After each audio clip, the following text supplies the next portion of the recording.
สวัสดีครับเจอกันอีกแล้วนะครับกับอ้นเลโทไฮไฟนะครับวันนี้มาดูกันกับเครื่องเล่นเทปริวนะมีเครื่องเดียวในไทยเลยนะครับรุ่นนี้นะเรามาดูกันนะครับว่ามันคือรุ่นอะไรนะ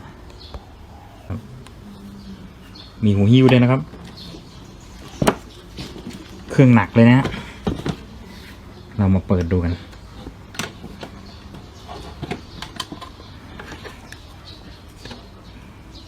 นี่ฝาอย่างสวยครับฝาเป็นไม้นะครับสวยเลย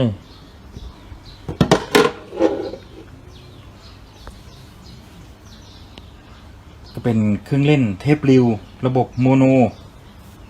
ยี่ห้อ Tesla B57 นะ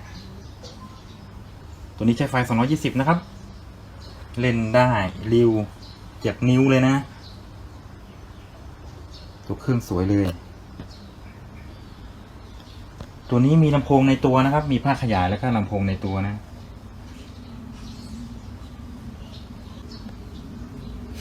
ตัวนี้สวิตช์พาวเวอร์นะเปิดขึ้นนะครับอันนี้คือปิดนะอันนี้คือเปิดนะครับตรงนี้คือเลือกแท็ก1 1+2แท็ก2นะครับตรงนี้ปุ่มเรคคอร์ด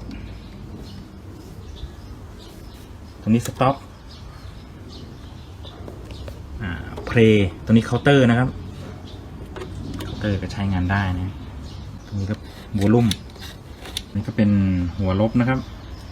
ตัวนี้ก็เป็นหัวเล่นแกนแคปสแตนนะ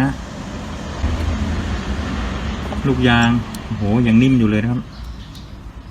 ลูกยางยังนิ่มมากนะครับตัวนี้เป็น